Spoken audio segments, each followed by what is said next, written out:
Hello dear students. तो आज जो हम डिस्कस करने जा रहे हैं वो एक बहुत इंपॉर्टेंट आर्टिकल है अबाउट सिंपल माइक्रोस्कोप। मतलब अगर देखा जाए जो ये सेक्शन है ऑप्टिकल इंस्ट्रूमेंट्स का, ये आपके पास बहुत ज़्यादा इंपॉर्टेंट है और एवरी ईयर इसमें से पेपर में कुछ ना कुछ जरूर क्वेश्चंस आते हैं। जैसे कंपाउंड माइक्रोस्कोप हो गया, एस्ट्रोनॉमिकल टेलीस्कोप हो गया, तो इनके रे डायग्राम आपके पास आते हैं, इनकी मैग्निफिकेशन से रिलेटेड कॉन्सेप्चुअल आ जाते हैं। तो ये सेक्शन इंपॉर्टेंट है और इसमें से क्वेश्चंस 101% एवरी ईयर पेपर में देखने को मिलते हैं।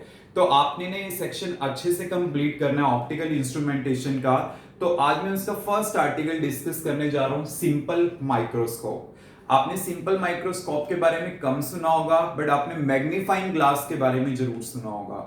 जो आपके पास मैग्नीफाइंग ग्लास होता है वही क्या होता है, सिंपल माइक्रोस्कोप होता है। मतलब क्या होता है कि जस्ट क्या होता है कि एक मेटालिक रिंग होती है, एक मेटालिक केस बना होता है, मींस रिंग होती है, उसके अंदर कन्वेक्स लेंस रखा होता है।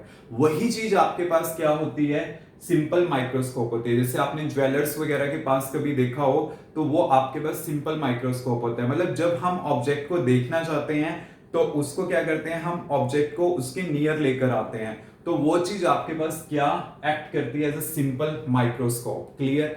तो आपके पास क्या है कि इसमें जैसे आपको पता है कि मैंने कॉन्सेप्ट पहले भी क्लियर किया है कि आपके पास रियल एंड वर्चुअल दोनों इमेज होती हैं।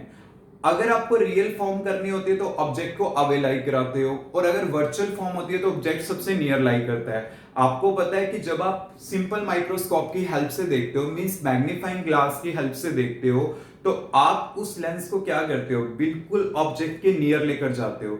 अगर आप उसको नियर लेकर जाते हो तो एक तरह से वो क्या करता है, उसे मैग्नीफाई करके दिखाता है। क्लियर। तो आपके पास वो क्या होता है, मैग्नीफाइंग ग्लास होते हैं। तो मतलब ऑब्जेक्ट के बिल्कुल नियर रखते हो तो इमेज फॉर्मेशन कैसा होता होगा, वर्चुअल होता होगा। तो सबसे पहले ना मैंने इसका कोर्स ऑफ रे बनाना है, मींस इसका रे डायग्राम। वो आपके पास क्या होगा, ये मैंने यहां पे लिया convex lens,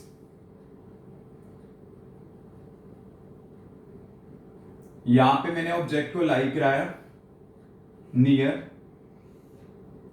parallel to the principal axis, focus से पास आउट होगी एक ऑप्टिकल सेंटर से, इसको मैंने पीछे की साइड प्रोसीड किया। देन आपके पास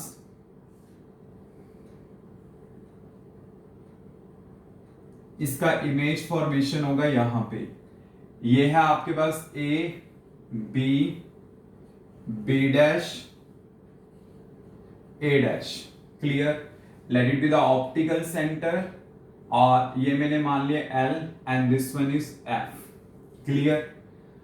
अब देखिए आपने क्या करना है, ये जो डायग्राम है ये तो आपने पहले भी कर रखा है, जस्ट मैंने इस डायग्राम का यूज करके इसकी मैग्नीफाइंग पावर कैलकुलेट करनी है, मींस एंगुलर मैग्निफिकेशन भी आप उसे बोल देते हो। तो मैंने इसका क्या करना है, मैग्निफिकेशन फाइंड आउट करनी है कि इसकी मैग्निफिकेशन क्या होगी। क्लियर। तो इसकी मैग्निफिकेशन होती है, रेशियो होती है किसका, बीटा बाय अल्फा का। जैसा कि आपको पता है अल्फा क्या होता है, angle subtended by the object, beta angle subtended by the image. But यहां पे दोनों क्या है, it may be defined as a ratio of the angle subtended by image to the angle subtended by object when both are lying at the least distance of distinct vision।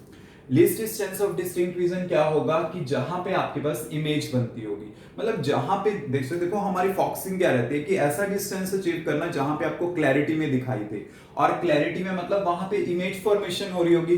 तो यही वाला distance मेरे पास क्या होगा, least distance of distinct vision होगा। तो आपने क्या कहना है, बीटा बाय अल्फा का रेशियो होगा angle subtended by image to the angle subtended by object when both are lying at the least distance of distinct vision। मतलब दोनों लाई करने चाहिए। ऑब्जेक्ट तो यहां पे लाई कर रहा है, तो अगर आपने कैलकुलेशन करनी है तो ऑब्जेक्ट को भी आपको यहां पे शिफ्ट करना है। कैसे, यहां पे आपने क्या करना है, इसे इस टाइप से ले लेना है लाइक दिस, और इस पॉइंट को मैं A1 मान लूंगा, और आपने क्या करना है, ये चीज लेनी है। अब देखिए आपके पास जो ऑब्जेक्ट है वो कितने एंगल बना रहा है, ऑब्जेक्ट ने एंगल बनाना है अल्फा, और जो इमेज है उसने एंगल कितना बनाना है, बीटा बनाना है। तो मैंने वही लिया, इसने तो एंगल बनाया अल्फा और इसने एंगल कितना बना लिया, बीटा बना लिया। अब अगर मेरे पास बीटा और अल्फा स्मॉल है तो मैं उसे कैसे लिख सकता हूं, tan beta by tan alpha, ये चीज लिख देता हूं। तो आपके पास क्या आ जाएगा, m equal to tan beta. Tan beta का वैल्यू यहां से क्या होगा, देखिए एक ऐसी ट्रायंगल सिलेक्ट करें कि बीटा के कॉरेस्पॉन्डिंग ना मेरे पास ये वाला ट्रायंगल भी बनता है और ये वाला ट्रायंगल भी बनता है, बट मैं ऐसी ट्रायंगल सिलेक्ट करूंगा कि कुछ कॉमन कैंसिल आउट हो जाए। तो वो कैसे करोगे, यहां पे लाइन लगा देता हूं फॉर रेफरेंस, अगर आप नहीं भी लगाओगे तो भी चलेगा क्योंकि डॉटेड ही लगाई है। तो आपके पास क्या, हाँ डायग्राम में इस चीज का जरूर ध्यान रखना है कि जो डॉटेड है वो डॉटेड ही होने चाहिए, जो सॉलिड लाइन है सॉलिड ही होने चाहिए। सॉलिड का मतलब रियलिटी में एग्जिस्टेंस और डॉटेड का मतलब क्या होता है, वर्चुअल कॉन्सेप्ट। क्लियर। तो आपके पास टेन बीटा का वैल्यू यहाँ पे क्या होगा, टेन बीटा का वैल्यू होगा A B divide by B O. तो मैंने यहां पे लिख दिया ए बी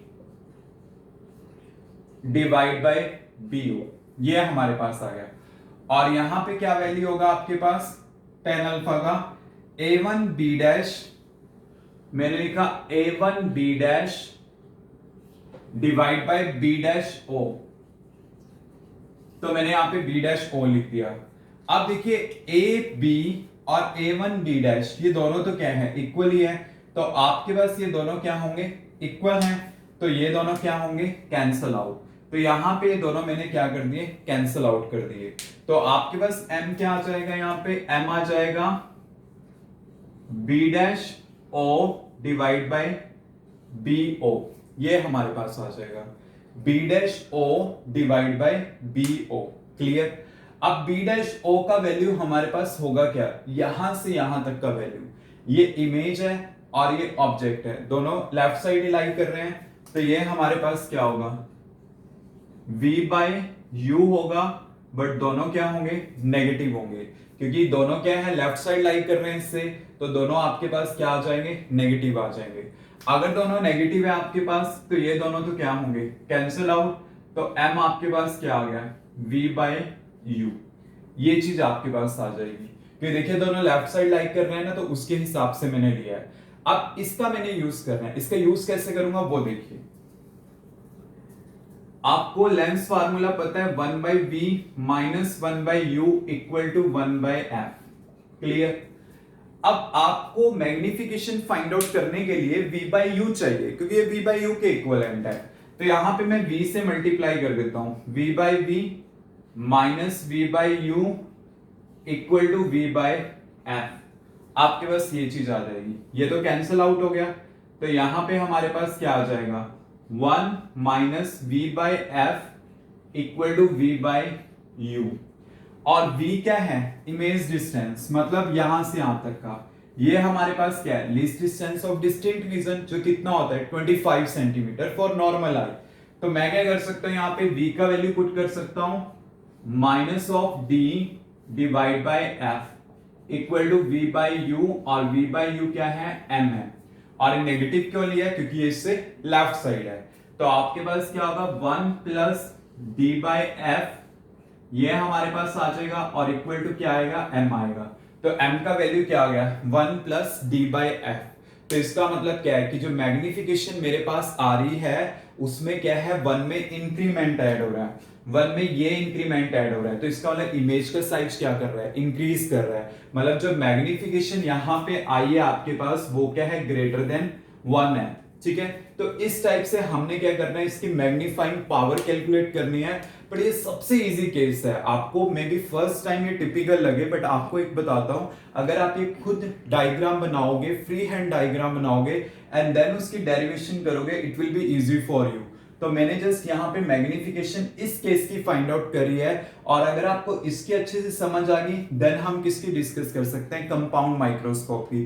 सिर्फ इसमें तो वर्चुअल इमेज है, और कंपाउंड माइक्रोस्कोप में इसी टाइप की इमेज बनती है एक सेक्शन में, बट वो क्या हो जाती है, रिवर्स हो जाती है। ये ऊपर की साइड बन रही है ना अभी, उसमें ये उल्टी आ जाएगी। तो वही चीज हमने क्या करना है यहाँ पे डिस्कस करनी है।